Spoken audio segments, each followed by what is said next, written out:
días, sean todos bienvenidos al foro La Entrevista. Les saluda gustosamente Kimberly Espinosa. El tema a abordar esta mañana, panorama político al cierre del proceso electoral general, y es que mañana se apresta el Consejo Nacional Electoral a dar la declaratoria de diputados y también de corporaciones municipales. Me acompaña para abordar tan importante tema don Augusto Aguilar, quien es experto en esta temática. Don Augusto, buenos días. Muy buenos días, es un placer estar nuevamente en este programa tan bonito, escuchado, visto en todo el país, para aportar nuestras opiniones sobre este tema que es de interés nacional. También para profundizar en el tema me acompaña el analista Julio Navarro. Mucho gusto, Kimberly, un placer estar con Augusto y un saludo a Raúl, a ver en qué continente está. Gracias por estar. Un saludo al jefe, dice. Bueno, comenzamos de lleno con el programa, ya al cierre, don Augusto, de este proceso electoral general. ¿Cuáles son las lecturas que nos dejan cuando ya se apresta el Consejo a dar esta declaratoria a nivel de diputados y también de corporaciones municipales? En realidad ya el día de mañana se van a aclarar algunas dudas que han existido en los últimos días, sobre todo en los últimos cargos de los diputados y en algunas municipalidades, en donde han existido diferencias hasta de 2 votos, en algunas municipalidades, en otras de 6, y generalmente en esa situación, cuando las diferencias son reducidas, es que se presentan conflictos. En el nivel de diputados también, en Francisco Morazán y Cortés, han existido algunos problemas en el conteo de los votos, de las marcas, y por eso se ha incluso tardado un poco la declaratoria que se está haciendo el último día, que es el permitido por la ley, que ya señala que después de las elecciones el organismo electoral tiene que hacer la declaratoria más tardar 30 días a partir de la fecha de la elección. Ahora viene una serie de acciones que me imagino que empezaron ya desde hace algunos días, que la gran tarea de la presidenta de la República, doña Xiomara Castro, para organizar su equipo de gobierno, no solo en el gobierno central, sino que también el descentralizado, todas las instituciones autónomas.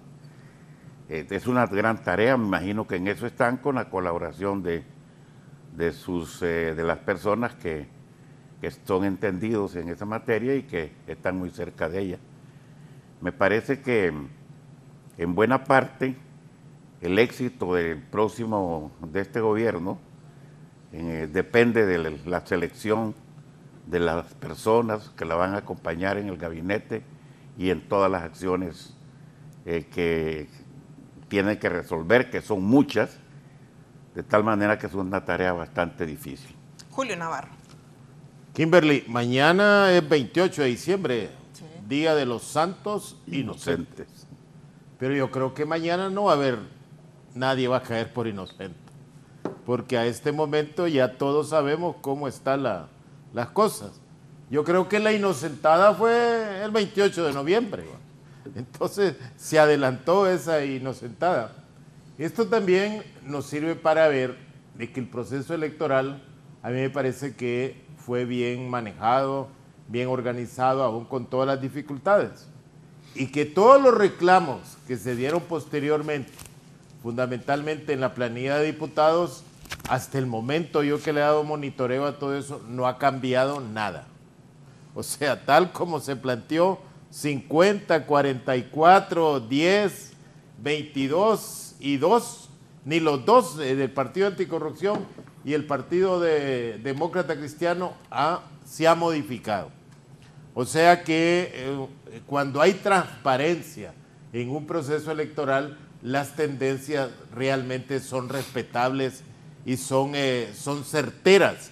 Cuando hay una tendencia hoy en día, nadie la para. Y uno ve que esas son las fuerzas políticas que están saliendo principalmente en el número de diputados, que es lo que siempre se ha cuestionado en Honduras y que yo creo que en algunos momentos sí hubo irregularidades para poner o quitar algunas personas que habían sido electas.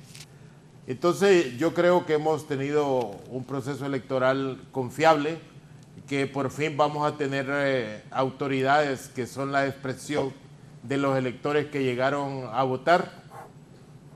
Y otro dato que yo quiero resaltar, nunca he visto yo en los procesos electorales anteriores que todas las actas presidenciales se hayan metido al sistema una vez escrutadas.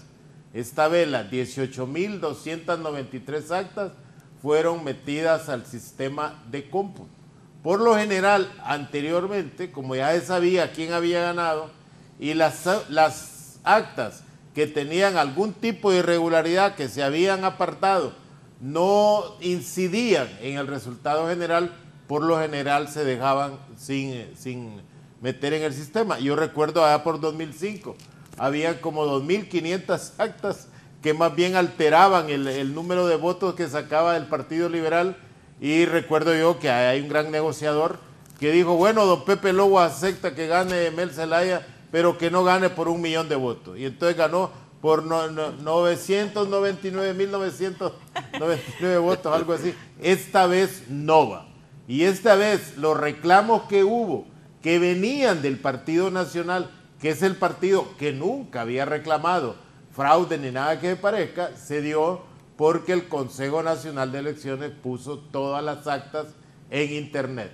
Y ahí debía de ver cada quien cómo había salido. Y el Partido Nacional, que había tenido práctica de ese tipo, de alterar situaciones a nivel de las planillas de diputados, entonces se fijaron y ellos fueron los primeros que pusieron el grito, pero que al momento no ha modificado el escalón que venía antes de darse todos esos reclamos. Como decía don Augusto, ahora ya el problema no es quién ganó o quién perdió, es cómo se va a gobernar. Sí. Aquí termina la estrategia de cómo ganar. Ahora comienza la estrategia cómo vamos a gobernar, en el caso del partido que ganó las elecciones. Y de los que perdieron, cómo vamos a actuar como oposición. Partido Nacional, después de 12 años de estar en el poder, tiene que despertar y darse cuenta que tiene que definir otra estrategia de oposición dentro del partido. Para eso tendrán, me parece a mí, un proceso de inserción de cómo hacerlo dentro de la Cámara Legislativa. Yo he visto que en los últimos días el gran dilema es quién va a ser el presidente del Congreso Nacional. Si va a ser de Libre o va a ser de don Salvador Narrala.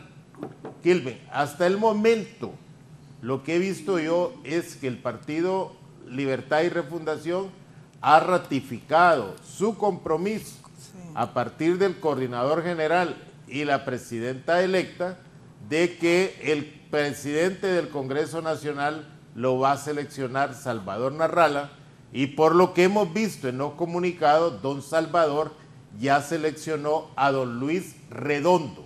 Entonces, el candidato de Libre para el Congreso Nacional, según esos actores, es don Luis Redondo. Pero Libre y el Partido Salvador de Honduras suman 60 votos en el Congreso Nacional. Y 60 votos no son suficientes para tener una mayoría de 65 votos para elegirlo como candidato, como presidente del Congreso. ¿De dónde van a salir los otros 5 votos? Bueno, ya el Partido Liberal había dicho que daba el apoyo al Partido Libre para que eligiera la Junta Directiva del Congreso. Hasta el momento, el Partido Liberal, sus diputados, no se han pronunciado sobre el candidato que ha propuesto Libre a propuesta de Salvador Narrala para ser presidente del Congreso. Entonces, yo todavía creo que no se ha dicho todo lo que se debe decir con relación a la elección de la nueva Junta Directiva del Congreso Nacional. Puede ser que esté dicho en los acuerdos, pero al público no ha salido cuál es la posición del Partido Liberal. Deja un mal sabor de boca esto de las denuncias, don Augusto, que han habido a nivel de diputaciones, porque a nivel presidencial no hay ninguna queja. No, creo que, mire, eso es normal, en todos los procesos electorales sucede ese tipo de impugnaciones, sobre todo cuando las diferencias son muy reducidas entre un candidato y otro, a nivel de municipalidades y a nivel también de los diputados. En esa pelea por los últimos lugares casi siempre se ha dado. No así en el nivel presidencial, cuando la diferencia es grande, han existido problemas. Me acuerdo, para hacer algunos datos, que el promedio han dado alrededor de los 150,000 votos de diferencia entre un candidato ganador y el perdedor. Me refiero al gobierno, a la presidencia que obtuvo el doctor Reina, Carlos Flores, lo mismo que Maduro, por ahí. Y solo estuvo reducida, relativamente reducida, la diferencia entre Mel Zelaya y Pepe Lobo. Y precisamente eso que decía Julio de los 99,000. Así dijo Pepe. Y fracción. Yo era el secretario. Ah, vos eras el secretario. Y entonces en tus memorias vas a dar testimonio de eso. Claro, yo fui el que anoté las cantidades que me dieron.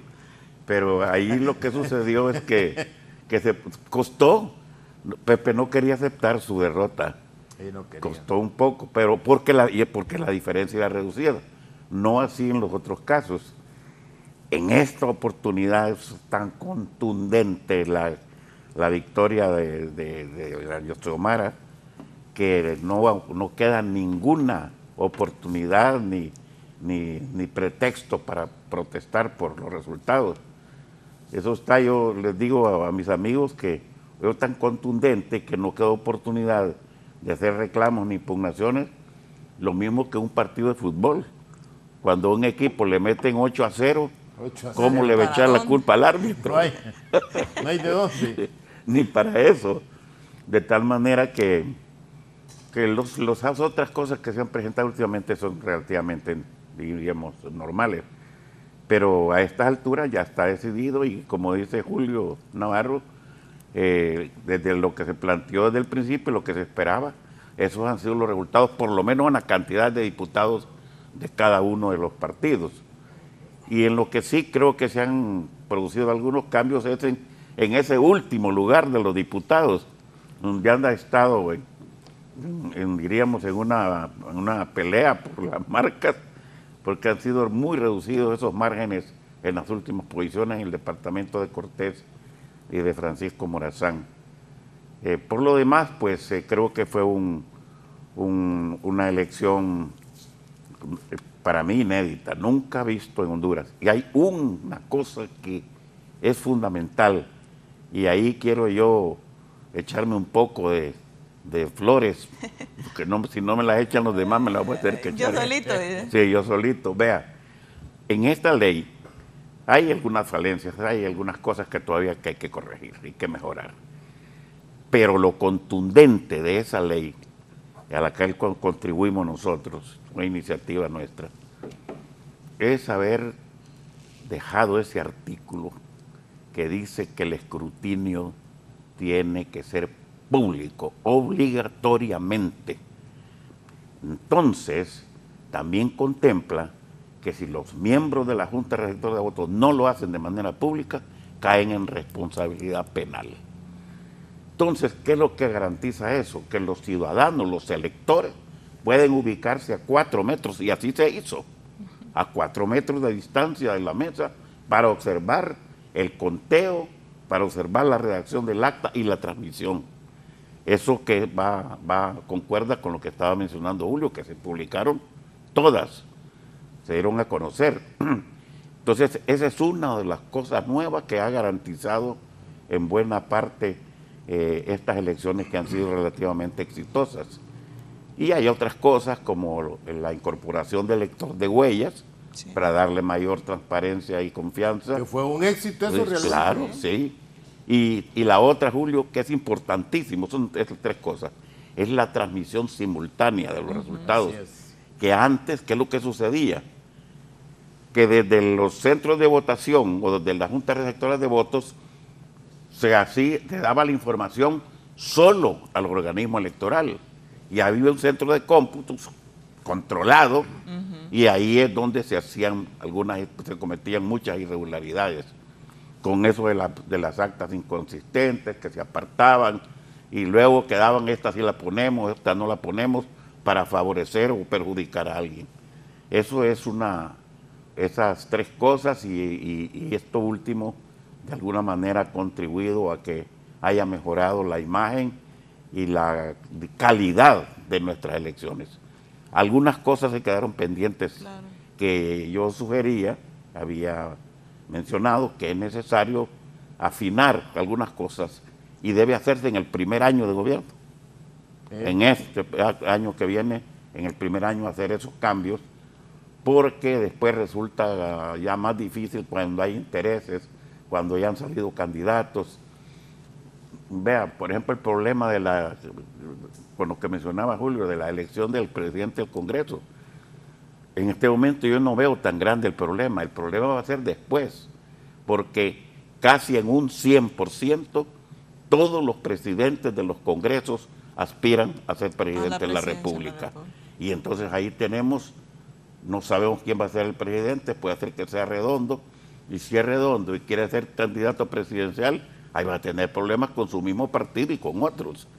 Entonces, esas son las cosas que hay que prever y de las cuales hay que ir hablando. Ya vamos a montar un poco más sobre eso de la presidencia, don Julio Navarro. Yo había traído unos cuadros, porque ya está definido la declaratoria de presidenta. No, el anterior, campeón, donde dice, uno que dice votos presidenciales. ¿Por qué no hubo el mismo arrastre, Julio, en torno a... Eso lo vamos a ver un poco a nivel presidencial y que se haya trasladado a nivel de campeón, diputaciones? poné el cuadro que pusiste ahorita para que miremos eso.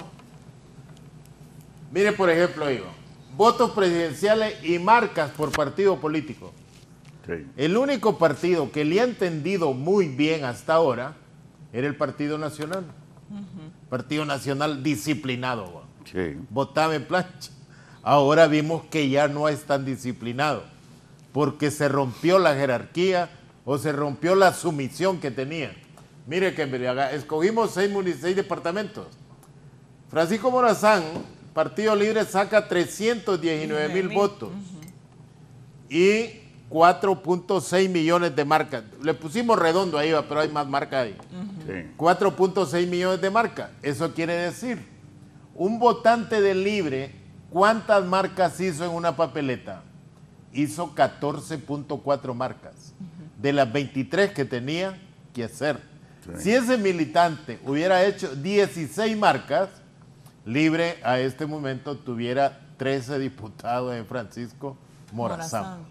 O sea, pero ya para Libre lograr 14 marcas de 23 es un enorme ganancia. Sí. Mire el Partido Liberal Nacional, sacó 260,000 marcas para presidente. No, votos para presidente, y depositaron 3.600,000 marcas. 13.9, casi 14. Casi 14, casi lo mismo de Libre. O sea, el Partido Nacional viene de 17 en las elecciones pasadas a llegar a 14. Mire Cortés. Cortés, 336,000 votos. El presidente Xiomara Castro, 3.900.000 marcas. 11.6. O sea, 11.6 marcas, póngale 12, de 20 marcas que tenía que hacer. 2 marcas más ponen los de Cortés, y también Libre ahí tuviera 12 diputados. Partido Nacional, 122 marcas. Tiene 1.699,000 marcas. Tiene 13.8 marcas por promedio de 20. O sea, Cortés es más disciplinado del Partido Nacional que lo que fue en Tegucigalpa, porque en relación a los votos. Mire Lloro, 5.8 marcas hizo cada votante de Libre, de 9. Es bueno, fíjese, casi 6, de 9. Partido Nacional, mire, hizo 2.8 marcas en Lloro. Sí. O sea, realmente que en Lloro Partido Nacional anda con indisciplina partidaria total. Anda en rebeldía. ¿Qué confrontaciones había ahí entre los diputados que pedían el voto nada más por uno y no en voto de arrastre. Vea Santa Bárbara. Santa Bárbara es el mejor posicionado del Libre. Mire, los que votaron por Xiomara, 7.3 9 marcas pusieron de 9 posibles. Sí. Es la más alta, mire, Santa Bárbara. Sí. Y Partido Nacional puso 6.3. O sea, Santa Bárbara hay mucha disciplina partidaria en los dos partidos. Choluteca. Mire Choluteca, Partido Libre 4.1 de 9. O sea, cada elector marcó 4 diputados y no 9. Partido Nacional, mire, 8.1. O sea, ahí como todos los diputados eran de Oliva, entonces casi marcaron los 9. Mire, Partido Libre, muy mal. Paraíso, mire el desastre del Paraíso. Augusto, en 1989, Callejas puso de azul todo el mapa, excepto el Paraíso. Paraíso quedó rojo. Mire la tragedia del Paraíso hoy en día por la falta de conducción política, tanto del Libre como del Partido Liberal. Han hecho que el Partido Nacional se mantenga. El Paraíso, mire, 3.9 marcas de 6. Y en los nacionalistas, 4.4 marcas de 6. O sea, andan mejor los nacionalistas ahí. Pero el Paraíso, le digo, es una vergüenza para la tradición que ha tenido el departamento del Paraíso, que hoy esté con una supremacía del Partido Nacional realmente históricamente no conocible. Entonces es la relación entre marcas y votos presidenciales. Yo repito, el que creció mucho en el problema de marcas fue el Partido Libre. Por eso, por primera vez Libre tiene 50 diputados. En las elecciones pasadas, de 1.000.000, casi 300.000 votos, Libre solo tuvo 30 diputados. Partido Nacional, con los mismos votos que saca ahorita el Partido Nacional casi, tuvo 61. Esta vez tiene 44. O sea, se rompió la jerarquía partidaria dentro del Partido Nacional, ahí están las consecuencias, pero aún así conservan una bancada como para estropear cualquier mayoría calificada que haya dentro del Congreso Nacional. Hay otro cuadro ahí, campeón, ponete para que terminemos con los cuadros y nos vayamos a otros análisis. Esos son los cocientes que hay, miren.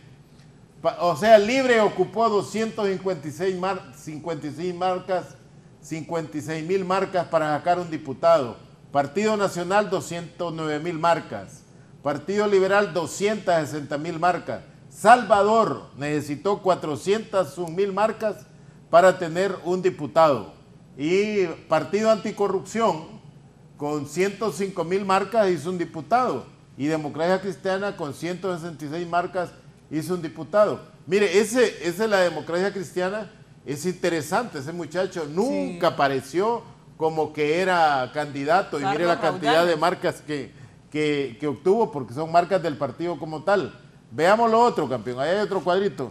Ese era el cuadrito presidenciable, ¿verdad? Que compara las elecciones del 2017. Libre 1.350.000, ahora 1.718.000.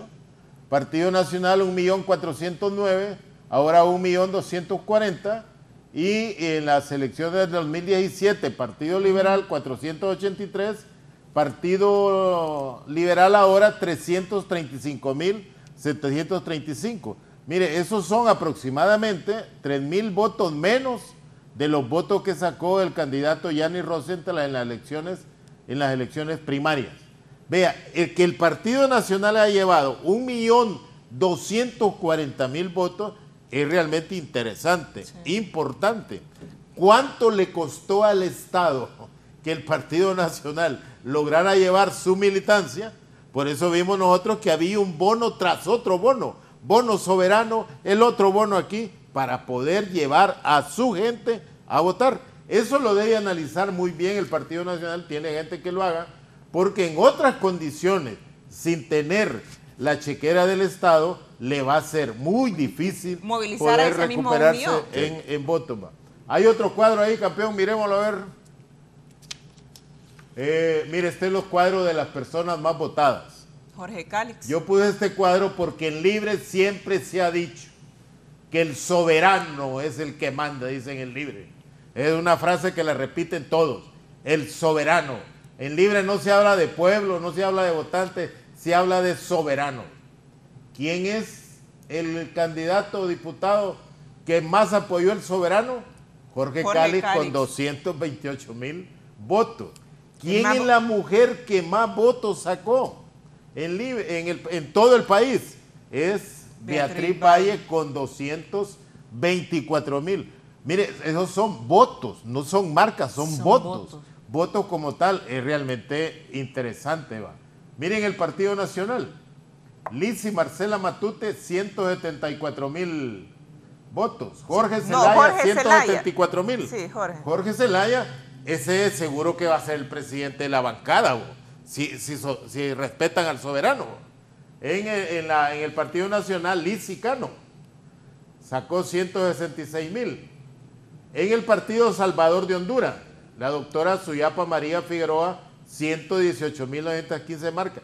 Vea, se ve fácil ese dato. Sacar 118,000 votos. Y una primera aspiración. Cuando no ha participado en política, cuando nada. Mire el doctor Mateo. El doctor Mateo sacó 95,000 marcas dentro del PCH. Mauricio Villeda es el que más marcas tiene dentro del Partido Liberal. Y le sigue como mujer Katia Crivelli, de San Pedro Sula, que saca eso. Miren el partido PAC, Marlene Alvarenga, saca 10,708 marcas del Partido Anticorrupción. Pero el candidato de diputado que sale de Marlene, del partido sale en San Pedro. En San Pedro Sula. En San Pedro Sula, que incluso saca menos de 10,000 marcas como tal. Y la Democracia Cristiana, mire, Carlos Raudales, 24,458. Usted aquí tiene candidatos presidenciales que están sacando 3,000 votos a nivel nacional. Este muchacho, en Francisco Morazán, saca 24,000 marcas. No es fácil. Mire, Aníbal Arturo Rojas Cuadra, Nueva Ruta, el partido de Edras.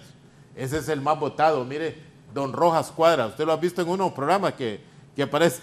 Ese señor es el más votado. Era el hombre de mayor edad que iba en las planillas de diputados. Y vea, yo creí que en la Nueva Ruta otra persona iba a sacar más diputados, pero Nueva Ruta no sé. Mire, en Honduras es demasiado cambiante el electorado. Yo me fijo, Edras Amado, que siempre menciona Choluteca. Choluteca Edras obtuvo 225 votos en todo el departamento. Y Edras, mire, en el 2013 Edras fue el más votado de todo el país. O sea, la gente en Honduras no tiene memoria histórica por otra razón. Tiene memoria partidaria. Tiene poca memoria personal. No sigue a las personas como tal, sigue al partido como tal. Y si usted está en un partido determinado, ahí van. Y el otro, por ejemplo, aparece ahí Denis Castro, del partido Alianza Patriótica, con 10,198 votos. Y aparece Eber Velázquez, de la UD, con 22,771. Esos son, mire, los diputados más votados por cada uno de los partidos. Y yo repito, el más votado en Libre es Jorge Cálix y es Beatriz Valle. Don Augusto, sus consideraciones ante esta, bueno, estamos ahí, esa radiografía exacta prácticamente de lo que está pasando y de lo que ha pasado durante este proceso electoral general, que ya prácticamente está todo dicho. Sí, algún comentario. Vea, el voto en plancha, que fue solicitado ahora, todos los partidos lo solicitaron, todos los partidos. Desde el punto de vista estrictamente de la democracia, eso es un retroceso, porque precisamente en la ley del 2004, cuando su servidor fue presidente de la comisión de dictamen con Jaime Andara de Comayagua, una de las cosas que resultó un cambio diríamos, significativo, que causó, diríamos, hasta un trauma dentro de los partidos políticos, es el hecho de poder votar separadamente por cada persona. Eso causó una gran preocupación y un gran cambio. Pero no se eliminó la posibilidad del voto en plancha, pero como una opción, no como una obligación, ni como la mejor forma de votar. De tal manera que la sociedad civil apoyó esa situación, y cuando en algún momento se quiso cambiar eso, hubo protestas por todos lados porque era un retroceso en la democracia. Ahora bien, lo que dice Julio es cierto, la disciplina partidaria, aunque ya no está tan estricta como antes, ha ido disminuyendo, pero hay un alto porcentaje. Vea, ¿Por qué ha ido disminuyendo, don Sí, Augusto? claro, es una teoría muy general en el sentido de que las sociedades evolucionan, y en América Latina, por ejemplo, eso del apego a una bandera, a un color, a una canción, o porque la familia era de tal partido, poco a poco ha ido desapareciendo ese arraigo, y por eso los partidos tradicionales en América Latina ya casi no existen. Entonces nosotros, como siempre vamos a la saga casi en todo, todavía no ha llegado, pero mira el Partido Liberal con cuánto quedó, con el 10%, ¿verdad, Julio? Sí, sí. Después de ser un partido de masas, el partido mayoritario, en esta elección apenas obtuvo el 10%, y en la anterior estuvo en 14%, si no me equivoco. Entonces quiere decir que va disminuyendo esa disciplina partidaria.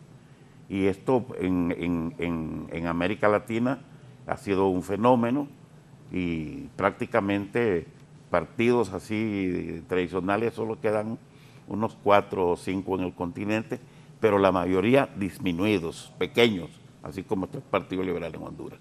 ¿Qué reformas deben de hacérsele a esa ley electoral para terminar de robustecer la institucionalidad y darle mayor legitimidad a todos y cada uno de los resultados? Vea, a mí hay algunas cosas que Buen cambian. concepto eso. ¿Cómo robustecer esto? Sí. Ya Augusto dijo que habíamos dado un salto del anterior Sí. a este. Pues lo que ha quedado pendiente es lo de la segunda vuelta, que ya en todos los países, excepto México, Honduras, Panamá y Paraguay, no tienen segunda vuelta. De ahí todos los países. ¿Por qué? Porque ya no hay bipartidismo, y muy raras veces un partido obtiene más del 50%, como es el caso de doña Xiomara, como es el caso de Bukele, como es el caso de López Obrador en México, y como es el caso de Abinader en Dominicana, que en esas elecciones un candidato obtuvo más del 50%. De ahí en el resto de las elecciones siempre han existido segundas vueltas. Mire, en América Latina, en los últimos, en la historia de las segundas vueltas, se han dado 58 segundas vueltas. De esas 58, solo 17 ha ganado aquellos que quedaron en segundo lugar en la segunda vuelta. De ahí el resto, con aproximadamente un 60-70%, el que gana la primera, gana la segunda. Así es. Un ejemplo de eso ahorita Chile, bro. Exacto. Dentro de las 17. Sí. El que quedó en segundo lugar ganó abrumadoramente En la segunda. el primer lugar. Porque hay otro fenómeno hoy en las segundas vueltas, a como aparece América Latina y casi el mundo, va. En algunos lugares posiciones de izquierda y posiciones de derecha. En otros lugares progresistas y conservadores, porque no se da tanto al extremo de derecha como se dio ahorita en Chile. En Chile sí va. Apareció en la primera vuelta una derecha, así derecha, y una izquierda, así izquierda. Para la segunda vuelta se fueron acercando al centro, va. Sí. Entonces eso, lo que dice la ley, cuando se puso la fotografía de cada candidato, buscaba eso, que hubiera un voto selectivo. Así es. O sea, de que yo votara por una persona porque la conocía. Pero tenía el otro problema, que era que siempre se iba a establecer cociente electoral. Sí. Sí. Entonces ya en el cociente suman marcas. Entonces, Sí. entre más marcas tiene un partido, más candidatos puede meter. Sí. Eso habría que modificarlo, pero en Honduras es bien difícil eso, porque podría haber predominio en un Congreso. Sí, Por ejemplo, en el Congreso pasado, el Partido Nacional hubiera tenido como 120 diputados y los otros no. Entonces hay que buscar un mecanismo, ¿va? Pero que el voto selectivo... Mayormente democrático. El voto selectivo es un voto más comprometido, más democrático. Recuerdo aquella famosa frase que sacaron los jóvenes en las redes, ¿va? ¿Cómo va a votar el candidato alcalde de Tegucigalpa? ¿En línea o cruzado? Decía. Los jóvenes así lo traducen, ¿va? Entonces, ¿voy a picar o qué? Entonces yo creo que en el caso, mire, de Cortés, Francisco Morazán, Lloro, Choluteca, Santa Bárbara, habría que buscar un mecanismo porque, mire, ya esas enormes sayas que se ponen ahí para poder votar, el elector vota nervioso. Así, y entonces ve que aunque quisiera votar por alguien, dice, no me pueden anular el voto, mejor hago la raya. Entonces ejerce una presión que deberíamos nosotros, creo, como decía usted, robustecer la ley, haciéndola más optativa a la voluntad del ciudadano como tal y no al compromiso que le exige el partido con el cual él simpatiza. Entonces yo creo que esta experiencia nos ha llevado a que también debemos de modificar un poco la gerencia de la urna. Sí. O sea, yo creo que hay que sacar a los partidos políticos de la gerencia de las urnas. Sí, yo creo que debe de haber compromiso. ¿En qué? Mire, en la medida que este proceso ha servido para ver que sí se puede hacer transparencia, incluso con los partidos adentro. Porque las irregularidades que se han mencionado no son de tales dimensiones como las que dicen algunos candidatos, ¿va? Entonces, a partir de esta transparencia que hubo, sí se puede avanzar a otro nivel. Porque sí creo yo que la democracia necesita procesos electorales que no estén en discusión tanto tiempo, mire, sino que necesitamos rápidamente definir y no hacer procesos electorales tan largos. Mire, el proceso electoral nuestro tarda casi 15 meses, ¿va? Entre la convocatoria primaria y la convocatoria generales. Sí. En España acaban de convocar elecciones para el 14 de febrero. O sea, en 45 días hay elección. Y aquí, mire, es un rito que hacemos enormemente que hasta se vuelve caro el proceso. El tema del voto electrónico, don Augusto, y también cómo queda lo de la reelección presidencial. Deben de abordarse esos temas. Sí, claro, lo de la reelección, vea, ese es un conflicto en que nos encontramos, porque imagínese usted que ya tenemos un presidente reelecto y hay varios artículos de la Constitución que prohíben la reelección. Entonces es una situación muy difícil para hoy y para el futuro. De tal manera que yo en varias oportunidades he opinado que aquí quien tiene que resolver, como decía Julio, el soberano, y que ese problema de la reelección, probablemente lo de la segunda vuelta y otras cosas, deberían ser objeto de un plebiscito o de un referéndum, que son las dos figuras que ya los contempla la Constitución de la República. Y en cuanto al voto electrónico, mire, muy pocos países lo tienen, solo Venezuela y Brasil en América Latina. Los chilenos, que han sido el ejemplo, hay 3 países que son emblemáticos en cuanto a las elecciones limpias, transparentes, confiables, sin fraudes y en donde toda la gente queda conforme. Chile, Uruguay y Costa Rica son los países en América Latina que tienen mejor, diríamos, sistemas electorales súper confiables y no tienen voto electrónico. En Chile no quieren voto electrónico, confían en su gente, en la cultura, en la honradez, en los ideales de las personas. Pero aquí en Honduras hay muchas personas que han opinado que es necesario el voto electrónico. La ley ya lo contempla, o sea que aquí está aprobado el voto electrónico. Lo que sucede es que no se ha implementado. ¿Eso el Consejo puede determinar o hay que ir al Congreso? No, el Consejo ya está en la ley. Dice que el Consejo puede poner en práctica diversos sistemas de votación y de escrutinio, incluyendo el voto electrónico. Eso está desde el 2004. Sí, eso está aprobado desde hace ya esos años. Lo que sucede es que los partidos políticos se han opuesto a que el organismo electoral lo ponga en marcha. Creo que la mejor forma para llegar a poder tener voto electrónico en Honduras sería haciendo primero proyectos pilotos, digamos en un departamento, una ciudad o las ciudades grandes, un par de ciudades, para que la gente, además de educarse, de tener el entrenamiento para votar de esa Augusto, forma. en el voto electrónico siempre hay voto físico. Sí. Cuando yo marco, sale algún papelito. Así es. Lo deposito En Venezuela así es. por cualquier cosa. La marca, como en un supermercado. Se marca. Como cuando le dan la marquita a uno para entrar al banco. Le dan la facturita. Entonces, eso se deposita en una urna que está ahí contigua a la máquina. Entonces, después viene la auditoría y se suman los votos de las urnas para compararlos con el acta que hizo la máquina. Y fíjese que en Venezuela llevan como 20 elecciones y nunca ha existido problemas. Siempre coinciden los de las urnas con los de las máquinas. ¿A plebiscito o referéndum el tema de la segunda vuelta y reelección presidencial, Julio? Bueno, hay un mecanismo dentro de la Constitución de la República que dice que hay que ir a un plebiscito si eso se daba. Pero también está el mecanismo de la mayoría calificada. Yo soy partidario que debe haber una mayoría calificada para aprobar la segunda vuelta y eso llevarlo a referéndum. O sea, el Congreso aprobó segunda vuelta y va a referéndum, a que el soberano, volvemos al soberano, lo apruebe si está de acuerdo o no va. Sí.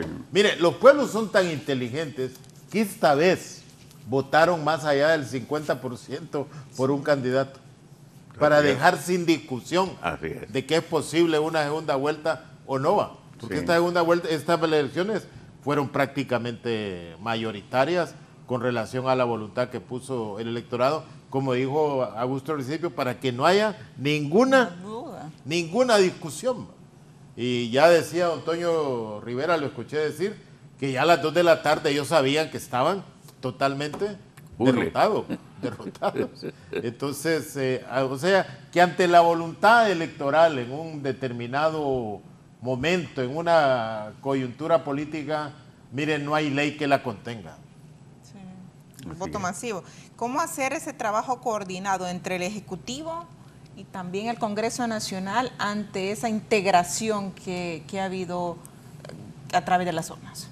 Kimberly, ese es otro de los problemas que hay que uno descifrarlos. Mire, el soberano fue contundente en decirle al libre, ustedes tienen la presidencia mayoritariamente. Pero ese soberano no fue contundente en la composición del Congreso. Y no lo ha sido desde 2013, 2017 y 2020. Aún en 2013 y 2017 con los fraudes habidos y por haber. O sea que el soberano le dice que hay que buscar acuerdos interpartidarios y acuerdos de país.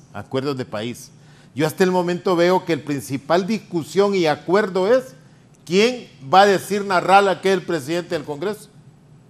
Mire, eso puede ser de interés de Narrala o puede ser de interés de Libre, pero no es el interés nacional que hay en nuestro país donde usted busca llegar a acuerdos. ¿De qué me sirve a mí llegar a un acuerdo interpartidario para adquirir 75 votos para elegir la junta directiva? Si después no me van a acompañar en la agenda parlamentaria que yo tenga que hacer.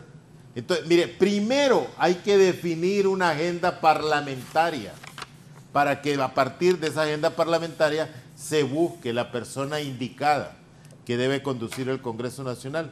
Y yo le decía a Kimberly y Augusto, no puede elegirse un nuevo presidente del Congreso con la ley orgánica actual. La ley orgánica actual le da total autoridad al presidente del Congreso. Pues usted ve, ¿cuántos reclamos hay porque las sesiones sean presenciales? No, eso lo define el presidente del Congreso. ¿Quién define el presupuesto? El presidente del Congreso. Cierto. Libre para apoyar a Xiomara que tenga una estabilidad de gobierno, necesita derogar una gran cantidad de leyes o reformar las que se crearon el 20 de enero del 2014. comenzando, mire, el Libre tiene que reformar el actual presupuesto general de la República que aprobaron. Para eso necesita mayoría de votos. Sí. Necesitan derogar la ley de secretos de Estado. Contra eso votó el pueblo hondureño, no quiere secretos de Estado. Código penal. Mire, la gente votó contra fideicomisos. ¿Cómo se pone a creer que le voy a dar 5,000 millones a un banco y que el banco se encargue de comprar medicinas y llevarlas? ¿Cuánto tengo que pagarle al banco? Tengo que pagarle un 10 y un 11%. O sea, el Estado desprendiéndose de sus verdaderas funciones, entregándolas a sectores privados porque dice son más eficientes. Todas esas cosas se hicieron el 20 de marzo del 2014. Hay que desmontar. Mire, ahí se comenzó a destruir la institucionalidad del Estado. Ahí se destruyó la separación de poderes y la asumió el Poder Ejecutivo como tal. Y convirtieron al presidente del Congreso en un dictador. Entonces usted tenía dos dictadores, presidente y presidente. Eso no debe ser. El Congreso debe ser un organismo colegiado. Augusto fue diputado, sí, y siempre fueron organismos colegiados que se discutían interpartidariamente. Hoy naturalmente es más difícil los acuerdos porque ya es tripartidariamente que hay que tomar decisiones. En el bipartidismo había más complicidades en la conducción del Estado que diferencias como tales. Hoy no va, hoy el manejo de un presidente del Congreso tiene que ser más fino, porque tiene que buscar consensos, acuerdos, respetos. Mire, el Congreso necesitamos volverlo a convertir en un organismo de debate como tal. Este Congreso que hemos tenido, la gente no ha podido ni hablar. Como borreguitos. Así es. Don Augusto, ¿cómo crear esos consensos entre esta nueva integración del Congreso Nacional? ¿Qué papel va a jugar el Partido Nacional y también el Partido Liberal de Honduras? Vea, estoy de acuerdo con Julio en cuanto que tiene que reformarse la ley orgánica del Congreso. Que antes ¿Cuántos votos se necesitan? No, mayoría simple. 65. Sí, ese reglamento, o ahora que le llaman ley orgánica, porque efectivamente, así como está la estructura y la forma de dirigir el Congreso, el presidente tiene todas las facultades. Es más, fíjese que ni siquiera son decisiones de la Junta Directiva, sino que todo lo decide el presidente, hasta el nombramiento de un conserje. Entonces, por ahí debería empezarse. Y la otra cosa, que mucho tendrá que ver la manera en que haga oposición el Partido Nacional con sus diputados. Eso le puede también perjudicar si es una oposición ciega o una oposición destructiva. Es casi seguro que en las próximas elecciones le volverían a pasar la factura la ciudadanía o el electorado, porque mucho de ese voto que favoreció en gran parte a Sumara y no al candidato del Partido Nacional, mucho tuvo que ver con los hechos que se acaban de mencionar, que acaba de mencionar Julio. Imagínese usted, eso nos causó una enorme decepción, no solo a nivel nacional, sino que internacional, el haber sacado a la MASI de Honduras, cuando se había convertido en una esperanza para combatir la corrupción. Por eso una de las principales, diríamos, acciones que debe tomar el próximo gobierno es gestionar el regreso de la MASI o de la CICI, no sé cuál de las dos, pero en todo caso es una promesa que se ha hecho por parte de los diferentes líderes del Partido Libre, de recomponer o de reestructurar nuevamente ese combate a la corrupción, que es lo que le perjudicó tanto al Partido Nacional, de esa forma. Ahora, hay otra cosa que es importantísimo mencionar y quedó demostrado otra vez en esta elección. Cada día o en cada proceso electoral, el liderazgo nacional ha ido disminuyendo en la mayoría de los partidos. Por eso es que vemos esa gran diferencia entre el voto presidencial y el voto de diputados y de municipalidades, que es mucho mayor. Vea usted, el Partido Nacional obtuvo 44 diputados Pero si usted establece esa diferencia, el porcentaje es mucho más alto que lo que ha obtenido en el nivel presidencial, por una parte, y la otra cosa es la cantidad de alcaldías que ganó el Partido Nacional, es mayor que la de los otros partidos. Eso significa que el liderazgo se ha vuelto departamental o municipal, y los liderazgos nacionales han ido disminuyendo. Y ahí está que en esa elección de las corporaciones municipales se vota por la persona, y son muchos los de otros partidos o los que no tienen partido que votan por determinada persona, y ahí resulta electo un alcalde y una corporación municipal. Augusto, fíjate que el Partido Liberal, con el 10% de los votos, así es, obtuvo el 17% de los diputados. Sí. Mire, Partido Liberal, con menos de 400,000 votos, sí, tiene 22 diputados. Sí. Partido Nacional, con 3 veces los votos, sí, del Partido Liberal, tiene 44 diputados. Sí. O sea que el Partido Liberal tiene algunas ventajas que deberían de analizarle a los liberales. El Partido Liberal tiene buenos liderazgos municipales. Exactamente, sí. Pero tiene alcaldes con una visión municipal del poder. Así es. Nunca han tenido una visión presidencial del poder. Contrario a lo que pasa en Libre. En Libre, la militancia de Libre tiene una visión del poder a nivel presidencial. No la tiene a nivel de alcaldes. En Tegucigalpa, Xiomara arrastró cuánto claro, pudo, ¿va? Pero esa visión en Libre no hay. En Libre no hay dirigencias fuertes municipales. Claro. Son escasas, porque es un partido presidencialista. Los liberales, mire, se ufanan de que yo tengo 10 años, 10 periodos de ser alcalde municipal, pero el Partido Liberal va para abajo. Sí. Entonces, esos análisis me parece a mí que los partidos como tales deben de hacerlo. Libre necesita fortalecer liderazgos municipales y también liderazgos departamentales que ya se han ido constituyendo. ¿Esto por qué? Yo siempre he planteado, cuando Libre habla que vamos a hacer una constituyente, Libre una constituyente la pierde, porque en la constituyente tienen que ver líderes departamentales y líderes municipales, y son más fuertes los otros partidos con líderes departamentales y municipales como tal. Ve en Chile. Miren, en Chile, en las elecciones que hubo para elegir la nueva asamblea constituyente, los partidos tradicionales barrieron en alcaldías, y la izquierda, estos partidos de izquierda, no les interesó la alcaldía, pero barrieron en la asamblea constituyente. Esas son opciones de poder que los jóvenes lo entienden más que nosotros, los que tenemos otras edades. Entonces yo creo que ese trabajo lo deben hacer los partidos. ¿Por qué, Kimberly? Mire, el país necesita partidos fuertes, no partidos dictatoriales, antidemocráticos como tal, sino que el país necesita partidos que sean el espacio jurídico en que las personas que se sienten identificadas con una causa se puedan afiliar y puedan votar. ¿Va? Dios nos libre a nosotros de llegar como a Guatemala, que cada año se constituyen nuevos partidos políticos. No, el partido son instituciones que sirven, me parece a mí, para simbrar la democracia o el modelo político que se escoja. Un ejemplo lo tiene uno de Estados Unidos. ¿Va?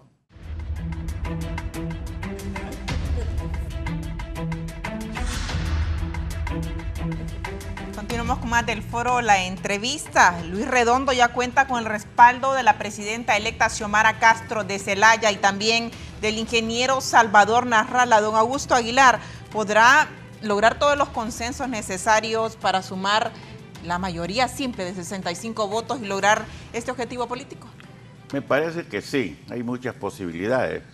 Por supuesto que en política nada está escrito y es muy difícil acertar o predecir lo que va a suceder, pero de acuerdo a la situación que estamos viviendo, es muy probable que sí se obtengan los 65 votos, porque entiendo que algunos diputados liberales van a apoyar esa posición. Con ellos se complementa o se completa la cantidad que se necesitan para la elección del presidente. Pero habría que considerar algo más. Si se reforma la ley orgánica en donde tengan, diríamos, mayor participación y atribuciones los demás miembros de la Junta Directiva, eso podría contribuir a que haya más consensos, porque son varios cargos, varios vicepresidentes, secretarios y prosecretarios, que en eso se puede negociar también con el Partido Nacional o con los otros partidos minoritarios de cómo integrar una junta directiva en la cual los miembros ya tengan responsabilidades y el poder de decidir sobre ciertos asuntos de la estructura y funcionamiento del Congreso. ¿Un candidato o un presidente potable, Luis Redondo? Pues, por sus posturas a través de su periodo legislativo. Sí, entiendo que tiene aceptación, que si acaso tendrá rechazo será muy poco. Lo que sucede, el problema que puede suceder es a futuro, con lo que le mencionaba anteriormente, con las aspiraciones a la presidencia de la República, porque eso ha sido en un 100% una realidad. Y entonces ahí es donde podrían haber ya diferencias entre el Poder Ejecutivo y el Poder Legislativo, que en varias oportunidades se ha presentado en el gobierno de Suazo, en el gobierno de Ascona. Hubo al final del periodo mucho conflicto entre el Poder Judicial, entre el Poder Ejecutivo y el Poder Legislativo, precisamente por las aspiraciones presidenciales, cuando Suazo de Bujirón y cuando Ascona, las aspiraciones de Montoya. Claro, fue un problema serio. Recuerdan que hasta se nombró una nueva corte y luego los metieron presos. Cuando Flores Pineda Ponce también, babó. Ahí hubo distanciamiento también, en el mismo, también en el Partido Nacional. Fito Irías quiso ser candidato presidencial, pero al final tuvo que aceptar que apoyaran a doña Nora. De tal manera que eso es lo que puede esperarse, pero ya eso sería en los últimos, digamos, después del segundo año de gobierno. 60 votos logran Partido Libre y Partido... Logra 60, necesita... Partido 5. Salvador de Honduras. Necesita 5 más. ¿De dónde vendrán esos 5? También Augusto como más conocedor de esto, un partido puede abstenerse. Partido Liberal dice: yo me abstengo.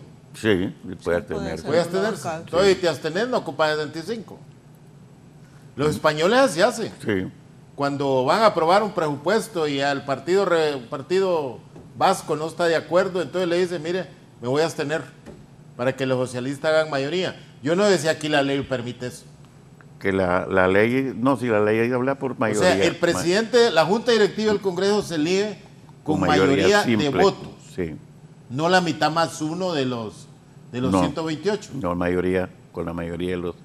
Así como se establece también cuando hay mayoría calificada, que ahí lo que se establece es un porcentaje que dice por lo menos las 2/3 partes. Ya.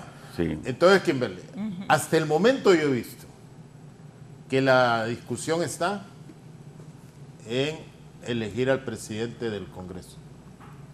Y en eso la presidenta Xiomara Castro y Mel Zelaya, líderes indiscutibles, si se quiere decirle a Mel caudillo indiscutible de libre, caudillos modernos, han cumplido con su palabra. O sea, Salvador ha dicho: este es mi candidato, pues ellos le dijeron: ese es el candidato. Sí. Ahora hay que buscar los 5 votos más que se ocupan, o más bien yo diría 6, porque ya el señor Castro de Cortés dijo que no vota por Luis. Sí. Entonces, esos 6, ¿de dónde van a salir? Es seguro que del Partido Liberal. Sí.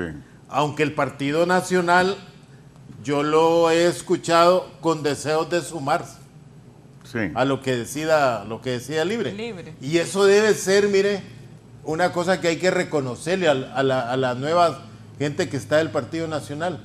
Se sienten tan culpables ellos de toda esta destrucción que han hecho, que son capaces de sumarse. Sería como reivindicarse. Casi como sumarse a reconstruir el Estado que ellos permitieron que alguien lo destruyera, a reconstruir el Estado de Derecho, la institucionalidad.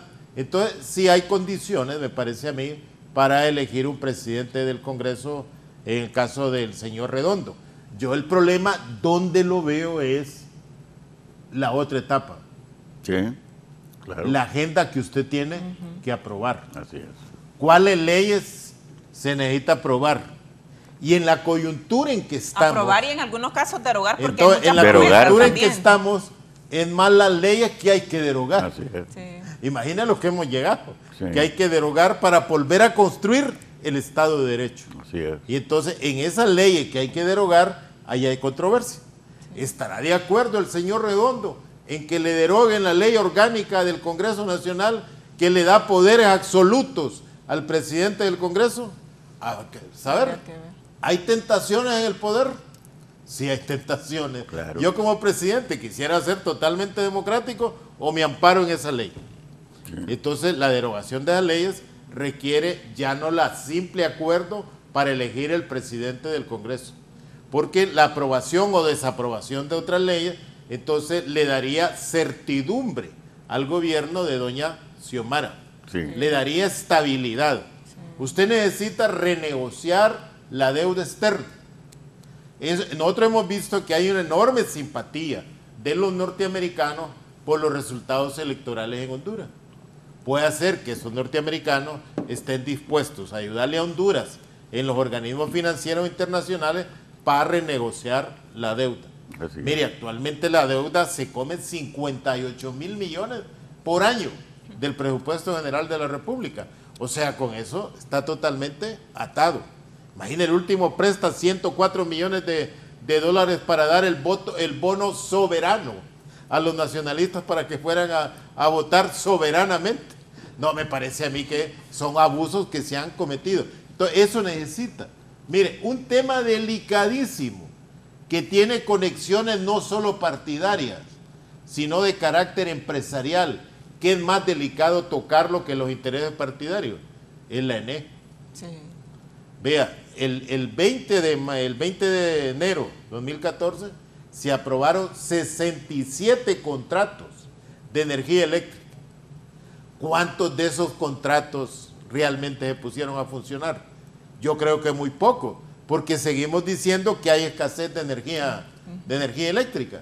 Y entonces eso hay que también hacer un recuento. ¿Eso toca intereses empresariales? Sí los toca. ¿Hay que ir a negociar con los empresarios? Sí, hay que ir a negociar. Vea, según la perspectiva que hay, por los problemas de sequía que hubo este año, es de suponer que al mes de abril puede haber mayor demanda de energía eléctrica porque la energía hidroeléctrica habrá bajado porque no se llenaron del todo los embalses. Eso tiene que definirlo el Congreso Nacional.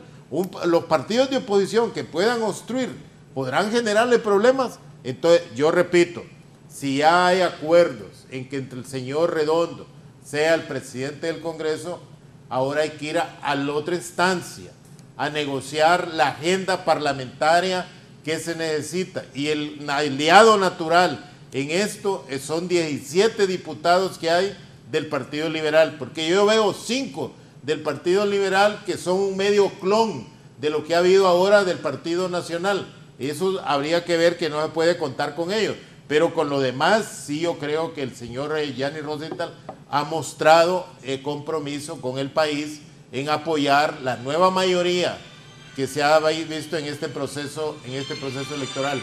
Entonces, no es suficiente un acuerdo de cumplirle a Salvador las ocurrencias que tenga Salvador de aquí en nombre de los 10, sino que la otra etapa es compromiso con el país. Más allá de lo... Es compromiso con el país. Xiomara y Mel ya cumplieron el compromiso de ofrecimiento a Narrala.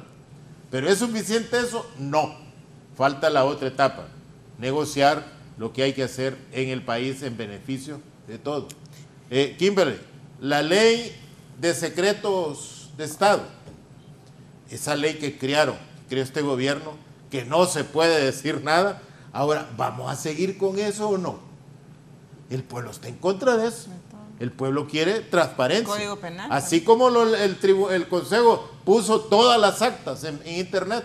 Eso quiere el pueblo. Eso quiere el pueblo. Ustedes recuerden las elecciones del 2017. Email, ¿cuándo va a traer las actas? Email, ¿cuándo va a traer las actas? Y friega con las actas. Por eso esta vez, mire, las mujeres y el caballero del Consejo las pusieron ahí. Eso quiere el pueblo. Transparencia. Y esos son los compromisos que deben de haber para reconstruir el país como tal. ¿Qué papel jugará, por ejemplo, o asumirá el tema del Partido Democracia Cristiana en torno a esta elección y también el Partido Anticorrupción? ¿Seguirán una doctrina partidaria o cree que serán prácticamente diputados independientes dentro del Congreso Nacional? Mire, esta vez el Partido Anticorrupción y el Partido Demócrata Cristiano sacaron a los que estuvieron confabulados con el Partido Nacional en estos 3 periodos presidenciales. O sea, salió el amigo Licho Ávila. Sí, Licho Ávila, ¿va? Salió totalmente del Partido Demócrata Cristiano y Eduardo Maldonado sigue teniendo la bancadita de HCH, fíjese, en el Congreso Nacional. Que salió uno, ¿va? Por haber sido a confabular. Y entró otro. No creo yo que de la Democracia Cristiana vaya a ir a confabular con uno u otro, ¿va? Que mantenga una posición de partido como tal. Lo mismo el Partido Anticorrupción. En el Partido Anticorrupción se da, mira, las cosas que da este país, que uno no las entiende a veces. ¿Cómo la presidenta del Partido Anticorrupción no sale de diputada? Era la primera. Pero saca 10,000 marcas y allá por Cortés le sale alguien no conocido para nada como diputado del Anticorrupción. Y que lo salva o de sea la que en muerte el civil. fondo, mire, ahí en el pueblo hondureño la palabra anticorrupción todavía le suena, no es ruido para él, le suena un sonido bueno y entonces le sacan eso. Y el Partido de Alianza Patriótica se fueron a confabular con el partido de gobierno, salieron totalmente. Congreso. Entonces yo creo que estos partidos que fueron a hacer alianza con el partido de gobierno anterior han tenido su mensaje en esta elección. Entonces de suponer que deben de cambiar, y mire, no para que se vuelvan totalmente partidarios del partido de gobierno, sino de políticas públicas que se deben echar para levantar al país, para levantar a los jóvenes que esta vez fueron masivamente a votar. Don Augusto, ¿concuerda con esta postura? Sí, claro, yo concuerdo con eso. Y él agregaría lo siguiente. Vea, esos consensos, esa preocupación o ese cambio, tiene que haber cambios en la orientación y en la ética y en el patriotismo, en el amor a Honduras, porque este Congreso también le toca tomar unas decisiones importantísimas. La elección del fiscal general, la elección de la Corte, la Procuraduría General de la República, yo no sé si entra también el Tribunal Superior de Cuentas, no estoy seguro, pero es casi del mismo creo consejo que también electoral. El Tribunal Supremo Electoral creo que por como ahí son 5 años. 5 años sí le va a tocar. Yo creo también. que sí, al final. Pero todas estas, diríamos, elecciones requiere que haya consensos para poder seleccionar de manera transparente. Mire, esa selección de los miembros de la Corte Suprema de Justicia no ha sido transparente en ninguna. Sí. ¿Habrá que cambiar esa ley? Es que la ley... Para la elección... No, la ley... realmente muestra que... Claro, la ley está buena. Y el problema es que no se cumple. Porque la ley menciona que la Junta Nominadora, integrada por representantes por varios representantes del Colegio de Abogados. Pero ¿qué sucede? Fíjese que desde antes de hacer la convocatoria al concurso, ya se sabe quiénes van a ser. Sí. ¿Y qué es lo que ha sucedido en todos los procesos anteriores? El partido que gana tiene 8 y el otro tiene 7. Así ha funcionado la Corte Suprema. ¿Lograrán, por ejemplo, ante esta nueva integración en el Congreso, los demás partidos lograr también puestos en estas instituciones, en el caso del Partido Salvador de Honduras, la Democracia Cristiana, el Partido Anticorrupción? Es que precisamente eso es lo que no debería suceder. Politizar las debería instituciones. despolitizar eso y seleccionar a los mejores profesionales, tomar en cuenta la formación, la experiencia, la historia de cada uno de los miembros de ese organismo, porque vea, el Poder Judicial necesita, opinión generalizada, una reestructuración, habla de reingeniería en los diferentes niveles de mando o de dirección de la Corte Suprema. No digamos también en la Fiscalía, en el Ministerio Público, es a gritos que se está pidiendo que se hagan cambios estructurales en diversas, los diversos niveles de empleados y de funcionarios, porque la gente, la ciudadanía no confía en esos organismos, ni en la Fiscalía, ni en la Corte Suprema, se han desprestigiado enormemente. Entonces, en este nuevo gobierno debería ser de afinarse, o por lo menos de que se cumplan lo que está establecido en la Constitución de la República en cuanto al procedimiento, y que no se haga una distribución entre los partidos, sino que sea, como dice Julio, la opinión del soberano, tal como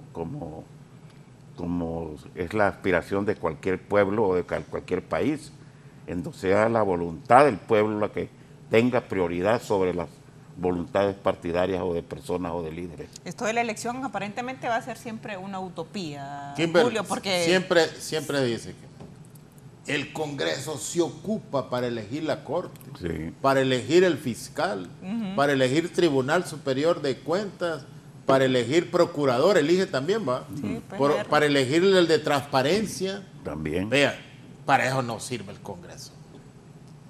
Si a un caso debía ser un trámite normal, Sí.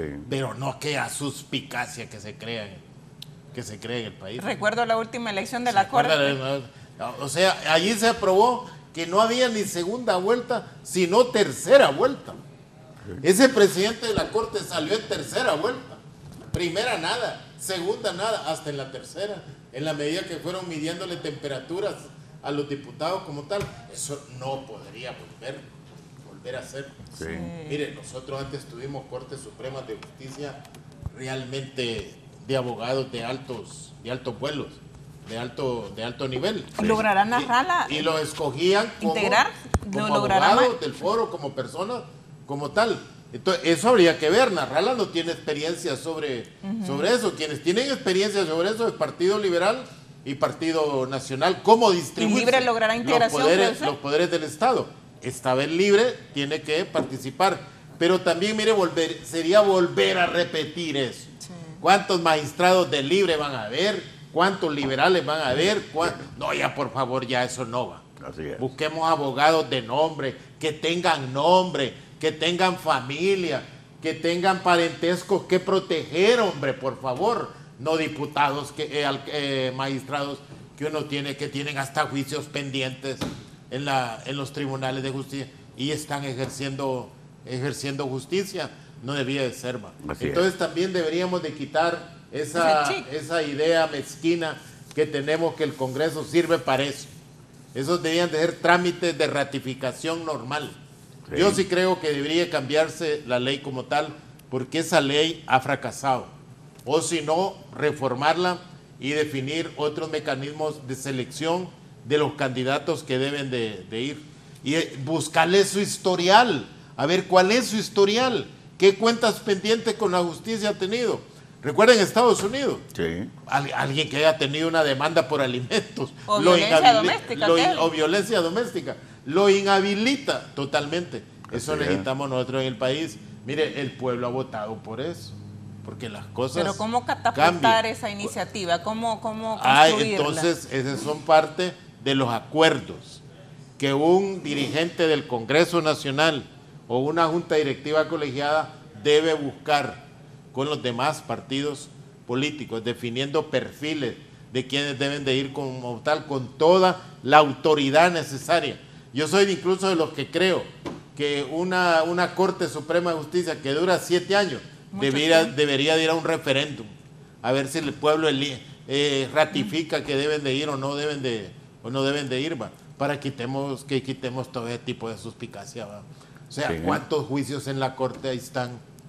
Bueno, el otro día dijo el presidente del Congreso, de la corte, que tenía 16 demandas de extradición ocultas, 14, sí. escondidas, por Engavetadas. favor, va. ¿Esperando qué instancia?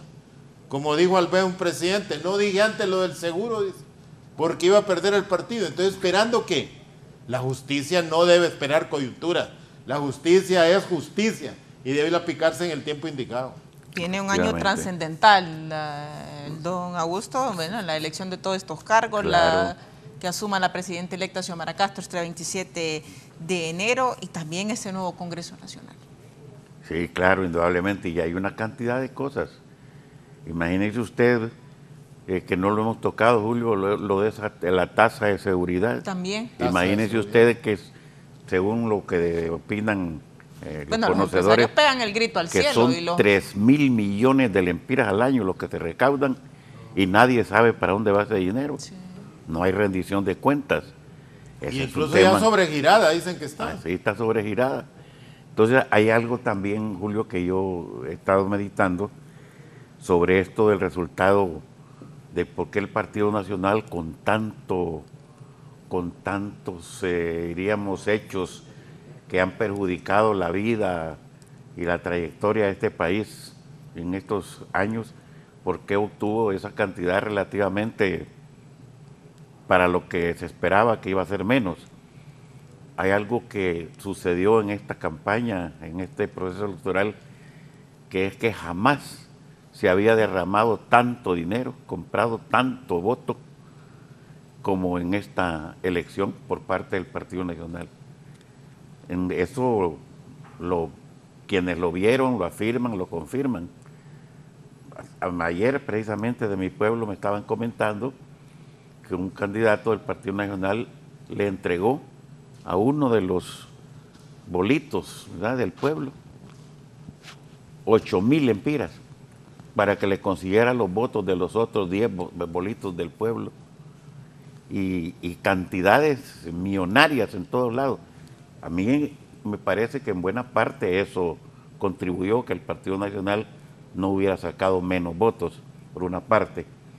Y la otra, esto es importantísimo porque ya ha sucedido en varios países, en El Salvador, en otras partes. Vea, aquí en Honduras, al Libre y al Partido Liberal desde años siempre se le ha señalado como un partido de izquierda, y en esta última campaña todos sabemos que se decía que si ganaba Xiomara venía el comunismo, que venía Venezuela, que íbamos a tener, diríamos, menos favores o ayuda o apoyo de los Estados Unidos, cantidad de cosas. Y eso contribuyó en los dos procesos electorales anteriores a disminuir la cantidad de votos del Partido Libre. Pero esta vez, y yo he acuñado, estoy diciendo las palabras, las he hecho varias veces, esta vez la cólera le ganó al miedo. Entonces el pueblo estaba tan enojado, tan molesto, que se sobrepuso a todas esas amenazas y todas esas predicciones que se hacían en cuanto a que si el Partido Libre ganaba, que iba a haber problemas con los Estados Unidos, cosa que no es cierto. Ya estamos viendo que existe una buena relación, una buena aceptación, y que probablemente haya mucho apoyo por parte de los Estados Unidos para el nuevo gobierno. No hay una varita mágica, Julio, tampoco. Y No, sin duda. Lo que debe haber, debe haber prudencia lo que debe haber también. es compromiso, y vea, compromiso y conocimiento de la situación. Serán trascendentales los primeros 100 días de Sin gobierno. duda, y ahí va a tener que ver mucho con el tipo de funcionario que se escoja, qué compromiso tiene, qué idoneidad va, porque la gente espera cambios. Sí. Y esos cambios deben de reflejarse no en forma inmediata. Yo he escuchado muchos movimientos sociales, principalmente de organizaciones sindicales, incluso de magisteriales, que creen que en 100 días le van a cambiar toda la situación del país. Muchas organizaciones han estado en hibernadero 12 años y ahorita, mire, están sacando la cabeza para pedir una gran cantidad de cosas. Y entonces debe haber un diagnóstico claro que se le diga a la gente. Y priorizar. No para estarlo repitiendo todos los días, que no se hace nada por lo que recibimos, pero para que la gente sepa cómo está la situación del país. Hay algo que decía Augusto sobre las reformas de ley electoral. Mire, nuevamente tenemos que poner en la ley que ya no debe permitirse las barbaridades que dijeron de las mujeres en esta campaña. Sí, o cosas ofensivas realmente a la mujer, que ahí se repercutió en la urna. Mire lo que dijeron sobre la gente que tiene distinta percepción del género.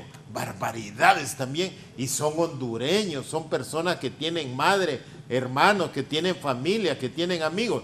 Eso ya no se debe permitir, porque eso no es parte de la democracia. Eso es discriminación que se hacen a las personas como tales. Entonces, debemos nosotros, mire, comprometernos en perfeccionar el modelo político que tenemos, pero también nunca hemos discutido en Honduras lo que hay que hacer con el modelo económico. Sí. Siempre hablamos de los indicadores macroeconómicos. Le dejamos la mesa servida. Entonces hay que entrarle, y en eso debemos de abocarnos al sector privado, que el sector privado también entienda que nosotros necesitamos en Honduras desarrollar un mercado, o sea, gente que tenga capacidad de compra para cubrir sus necesidades, si no básicas, otro tipo de necesidades que tenga, y eso viene de la dinámica de la economía con equidad. La gente dice, Estados Unidos tiene un país de consumidores y le pagan bien a la gente para que consuma. Así es. Aquí no, aquí creemos que pagarle bien a la gente es reducir la ganancia extraordinaria que obtiene un empresario. Todo eso, Kimberly, no se puede tomar unilateralmente en un Congreso Nacional. Debe ser producto de un diálogo político y un diálogo social para sacar un compromiso de Estado. Y algo más, Julio, para poder llevar a cabo todas estas acciones de las que estamos hablando, bueno, la cuestión de la deuda externa y todo, no sé qué tipo de negociaciones, recordamos que se consiguió en determinado momento la condonación de una buena parte de la deuda, y eso pues hizo que el país tuviera más solvencia y que pudiera apoyar programas sociales. También es indispensable, y ojalá que se piense bien en la selección de las personas que van a estar en el gabinete, y yo no quisiera señalar o disminuirle la capacidad de las personas, pero yo creo que cada quien debe ocupar los puestos para lo que está capacitado. Zapatero a su zapato. Imagínense ustedes, por ejemplo, lo que sucedió en Copeco, lo que ha sucedido en el Ministerio de Educación, que desde hace tiempos no hay educadores, y no que han sido, sin disminuir la calidad o la formación de las personas, pero no es su campo. Hemos tenido 2 ingenieros agrónomos como ministros de Educación, y el caso que tenemos ahora en salud, entonces no es las personas indicadas, porque su formación no está para eso. Entonces, todas las consideraciones habrá que analizarlas, tomarlas en cuenta, porque a veces el presidente puede tener buenas intenciones, pero si los funcionarios y su equipo de gobierno no funciona adecuadamente, difícilmente se obtienen las metas o los logros que se proponen. Bien, llegamos al periodo de conclusiones, al foro La Entrevista. Julio Navarro. Bueno, yo creo que hasta el momento el proceso del manejo del triunfo por parte del Libre va bien, ¿va? Y yo espero que así siga, pero hay que tomar en cuenta algo, y Augusto lo dijo, la gente en esta votación se le quitó el miedo. Ese miedo que guardaron los sindicatos, los colegios magisteriales en estos 12 años. Sí. ¿Qué significa que se le haya quitado el miedo? En que les quitaron sus derechos y no dijeron nada. Sí. Eso, que se le haya quitado el miedo a la gente, quiere decir que va a estar más vigilante del gobierno. Va a ser menos tolerante. Porque el triunfo de doña Xiomara es una expresión de haberse quitado el miedo. Y entonces yo no creo que la gente vuelva a tener miedo. Y va a estar vigilante, no solo del presidente, y no de los funcionarios que ejerzan cargos del Estado. Entonces eso debe tomarse en cuenta. Y qué bien va, que no podemos vivir en una sociedad con miedo. Debemos de vivir en una sociedad con esperanzas, una sociedad vigilante de cómo sus gobernantes ponen las mejores iniciativas para lograr el bienestar.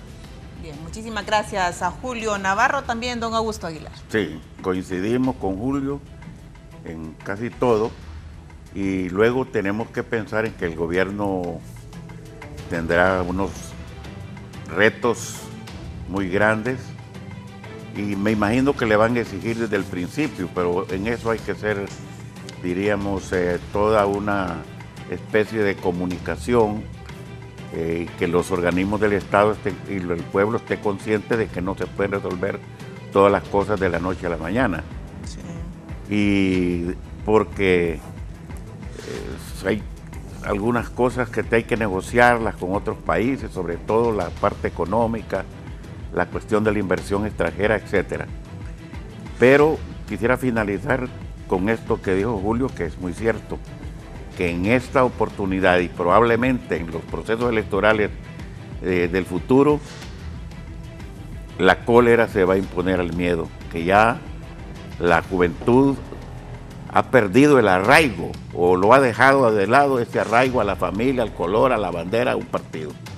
Y tiene más libertad para emitir su voto a favor de quienes sí él cree que pueden ser un factor o presidentes o autoridades que puedan realmente trabajar por el bienestar de Honduras y por mejorar la calidad de vida de los hondureños.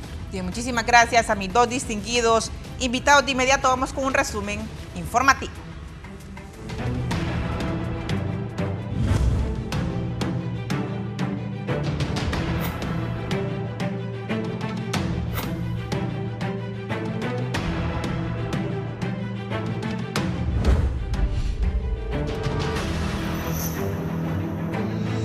Nuestro compañero Víctor Valladares nos informa que a esta hora de la mañana se registra una protesta por personal del Hospital Escuela que continúa exigiendo permanencia. Adelante con usted, Víctor. Muchas gracias a usted y a los televidentes ubicados en las gradas del Hospital Materno Infantil o el mismo Hospital Escuela, donde hay protestas este día por parte del personal que ha estado en primera línea. En este tema de la pandemia, ustedes están pidiendo que se les cumpla con estos acuerdos de permanencia. Sí, muy buenos días, pueblo hondureño. Agradecemos, ¿verdad?, a este medio de comunicación el espacio que se nos está brindando para poder hacer público la situación en la que nos encontramos. El personal de primera línea contratado, ¿verdad?, para el manejo de pacientes durante esta pandemia de la COVID-2019 en el Hospital Escuela, ¿verdad? Mi nombre es Fabio Edgardo Cuello Valeriano, soy médico general, parte de los representantes, ¿verdad?, de los que nos hemos levantado en esta lucha. Comentarle al pueblo de que nosotros hemos venido desde días atrás agotando las instancias administrativas, ¿verdad?, con nuestras autoridades para obtener de manera formal y por escrito todo el proceso de asignación de permanencia para este personal que les acabo de mencionar.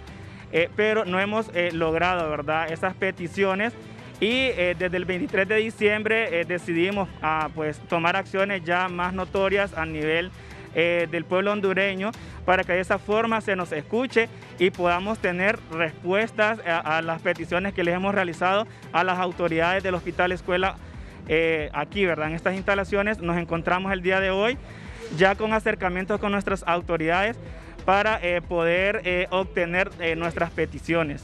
Muchas gracias, muy amable. Esto es lo que están solicitando este personal. Hay que recordar que aquí no solo hay personal médico, también hay técnicos y hay otro tipo de personal de logística que ellos bien merecidos se tienen estos nombramientos, y esto sin duda alguna contribuirá a darle una atención de calidad a los hondureños que vienen en busca de atención médica. Compañeros, me informa, yo regreso con ustedes al set principal de la entrevista.